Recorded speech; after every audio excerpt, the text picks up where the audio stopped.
Ecstasy, euphoria, Molly. From New Age psychotherapists in California to hardcore ravers in Amsterdam, this substance has captured the imaginations of many. But its history remains shrouded in obscurity. In this documentary, you will learn about its early beginnings in a pharmaceutical lab, its history in Nazi and US military research, its discovery as a therapeutic substance, and its rise to being one of the most popular drugs in nightlife around the world. Nothing else compares to the way you lose yourself. I felt as if I were held in the hands of God. Just say no. This is the history of MDMA.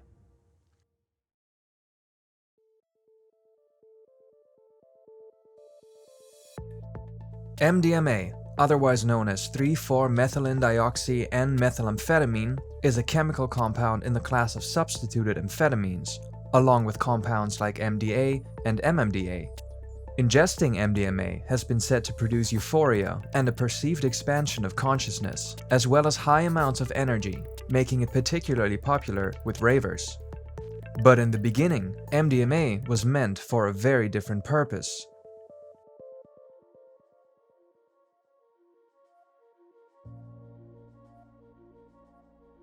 The story begins in Darmstadt, Germany. In 1912, the chemist Anton Köllisch worked here for the pharmaceutical company Merck. He was tasked with creating a blood clotting agent that could compete with a product from Merck's competitor, Bayer. In this process, he first synthesized MDMA, and Merck patented the compound. But the substance wasn't interesting to Merck, and it was shelved for some years, except for occasional experiments.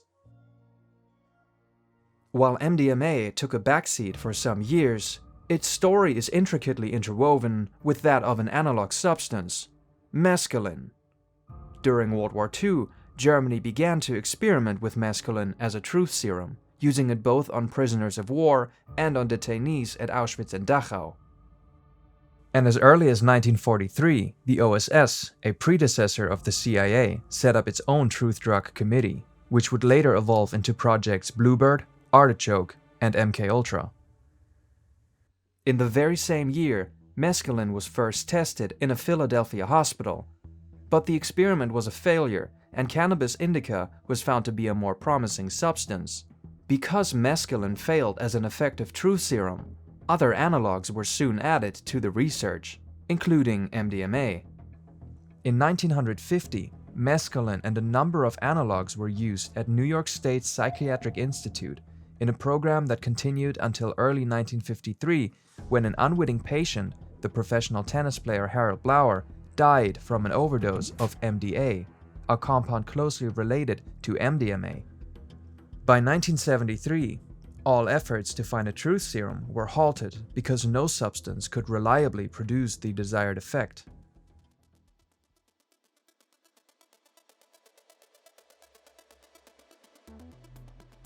In the 1960s, the history of MDMA would take an unexpected turn, eventually paving the way for widespread therapeutic and recreational use that would come to define the substance for decades to come. And one scientist from California sat at the origin of it all. Sasha Shulgin was a renowned chemist who left the Dow Chemical Company to focus on independent research. Having had experiences with psychoactive substances, Shulgin developed an interest in working with psychedelics. He synthesized mescaline, MDA, and MMDA in the early 60s and began to ingest these substances to test their effects. He would also synthesize MDMA in 1965, but did not actually consume any for several years. A decade passes, and Shulgin is approached by 3 of his students in 1975 and again in 1976, who praised the good reaction they have had from the substance. Shulgin then began to self-experiment with MDMA in 1976 and 1977. Interestingly, Shulgin initially compared MDMA to a low dosage of alcohol, calling the substance his low-calorie martini. It was not until he began to consume larger quantities that he noticed a uniqueness to the experience. In his own words, "I feel absolutely clean inside, and there is nothing but pure euphoria. I am overcome by the profundity of the experience. It wasn't long until people in Shulgin's social circle took note. One of them was the psychologist Leo Zeff. Zeff, also known as the Secret Chief, headed a group of therapists who had embraced the use of psychoactive substances in their practice. After learning about the effects of MDMA, word began to spread about this new substance. One of the most important hubs for the proliferation of MDMA-assisted psychotherapy was the legendary Esalen Institute in Big Sur, California. A center for New Age spirituality and alternative medicine, the regulars at Esalen were welcoming of new ideas and, in this case, new gateways to higher levels of consciousness. From here, MDMA experienced its first rapid growth in popularity, with Zeff playing a particular part in introducing the substance to psychotherapists in the US and Europe. By the late 1970s, MDMA had become one of the go-to substances for psychotherapists working with psychedelics. During this time, MDMA received its first nicknames. Some called it empathy because of its benefits for couples therapy. Others refer to it as Adam for the primal connection to the universe it evoked. Adam! While the influence on this development of Leo Zeff and his group are undeniable, MDMA also appeared on the streets as early as 1970 in the American Midwest, well before Zeff began to popularize the substance through therapy.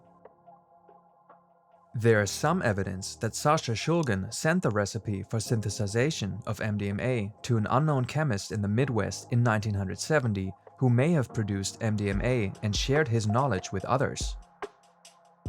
Another theory suggests that MDMA was the first ever designer drug synthesized without any help from Shulgin in order to find a substitute substance for MDA, which became illegal in 1970.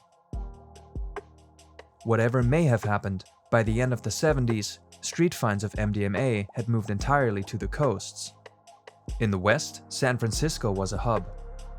And in the East, the Boston Group was one of the more impactful distributing networks, ran by a number of psychotherapists and researchers.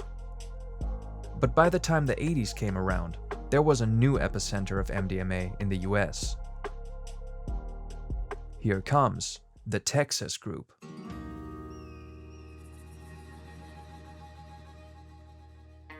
Of all the places associated with drug use in the US, Texas might not make the top of the list. But in the 1980s, there was one American city that was flush with oil and tech money and that had a huge appetite to spend it. And that is Dallas. In the midst of this quintessentially Texan city, the Star Club rose to prominence. A hip hangout with a European flair which was achieved with marble walls and a strict door policy, enforced by veteran bouncers from New York, the Stark was unlike anything for thousands of miles. Regulars included Rob Lowe and the cast of Dallas. And John Lennon, Jimmy Page, and Timothy Leary were all spotted at the club, as well as the occasional closeted, but still very anti-gay, Republican lawmaker. Dallas. MDMA was gradually introduced into the scene by coastal DJs, but eventually, Texas had its very own production circle, and an unlikely, charismatic leader to show for it. Michael Clegg was set to become a priest, but when he was 26, he dropped out of seminary school and embarked on a series of adventures. He founded a dubious home security company and sold it a few years later for over $3 million. When he had drank and gambled his way through the payout, he would come to own a mercury mine in Nevada, import microwaves from Japan, and eventually run yoga resorts in Texas and Mexico. One night on the beach, Clegg stared out into the night sky, his body flooding with serotonin from the first dose of MDMA he ever experienced. It would not be the last one. He realized in that moment that it was his calling to share this feeling to the world. It was him who finally gave MDMA the name ecstasy.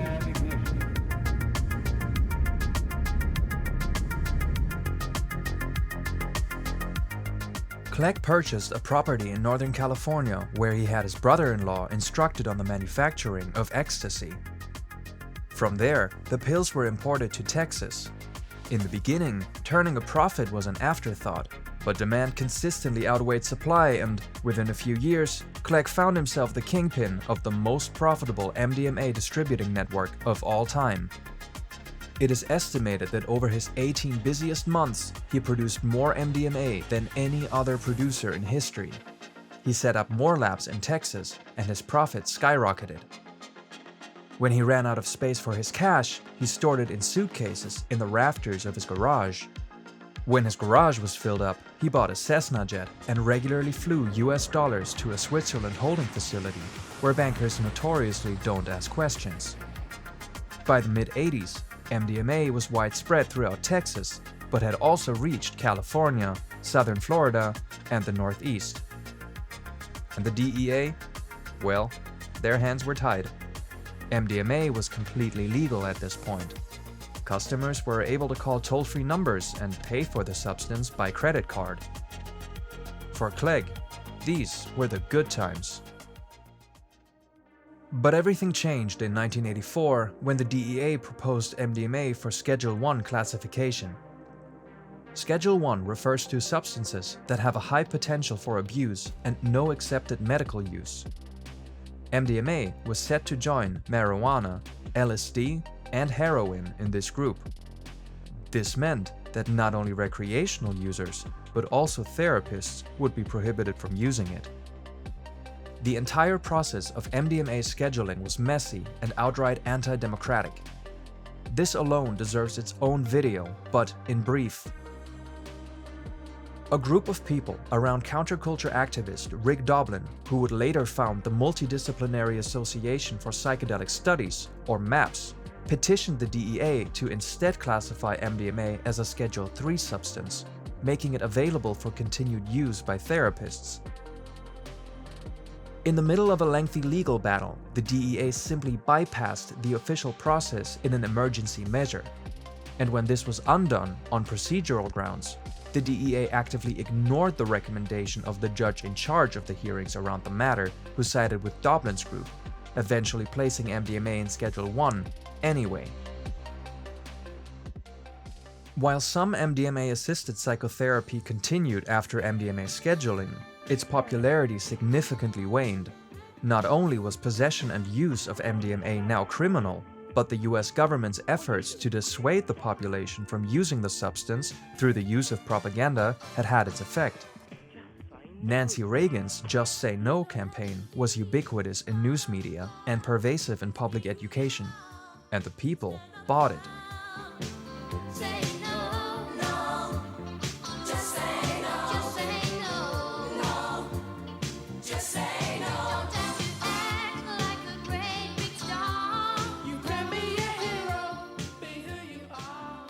Michael Clegg moved his operation to Brazil and gradually shifted the focus of his export away from the US and into Europe. And while MDMA became all but a rarity in US nightlife, the Spanish party island of Ibiza served as the first point of entry for ecstasy into Europe in the winter of 1987, where it became associated with acid house. From there, it was brought to the UK by resident DJs and ravers. And it is no coincidence that the summer of 1988 in the following year came to be known as the Second Summer of Love in Britain. Ecstasy quickly spread to other places like Germany and the Netherlands, and was eventually re-imported to the US alongside rave culture by American DJs like Frankie Bones playing raves in the UK. And by the mid-90s, there were thriving rave scenes in every single US state. By now, MDMA was used almost exclusively for dancing and recreational use, and only a handful of underground psychotherapists continued MDMA-augmented therapy.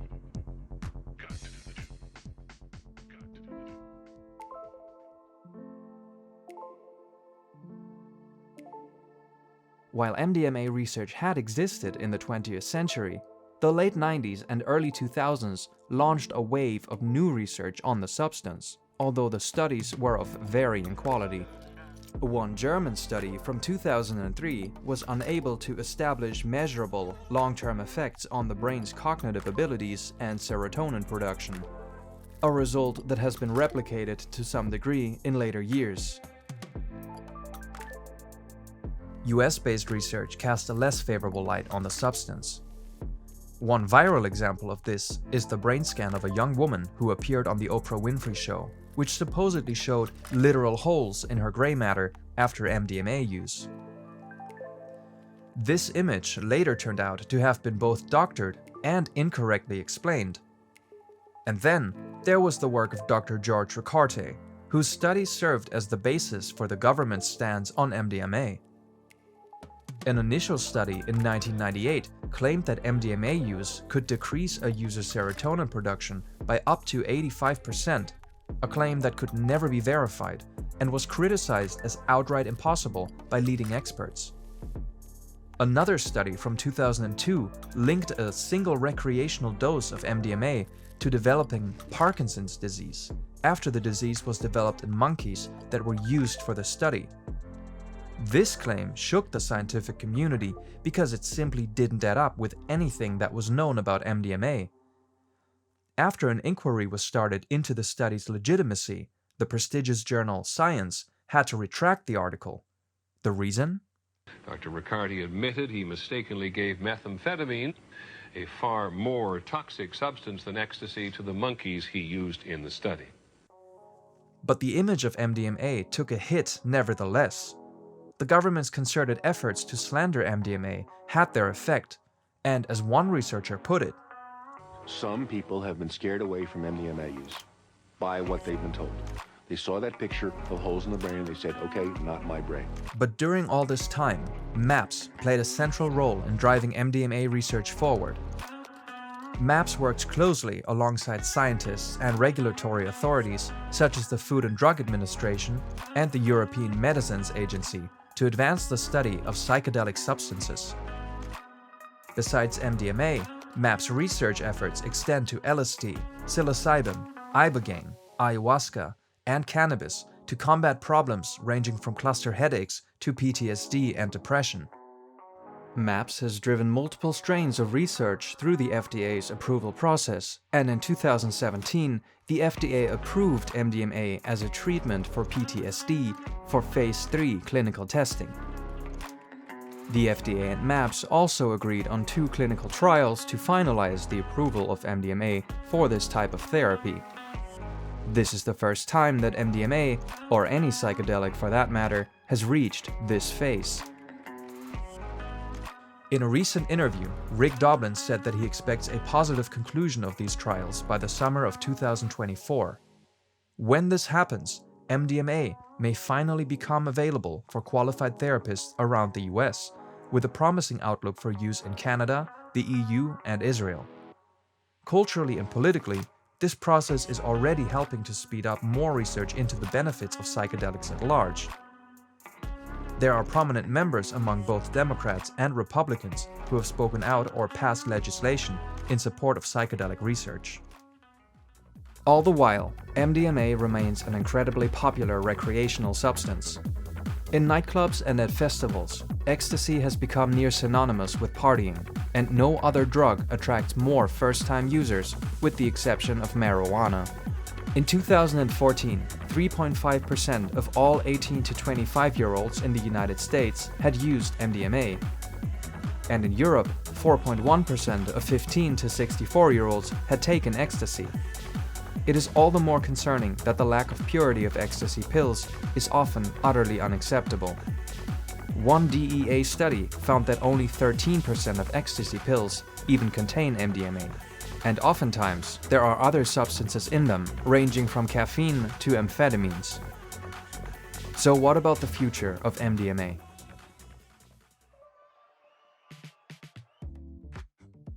It seems as though MDMA is finally arriving in the mainstream, with the potential to help millions of patients in their journey to healing.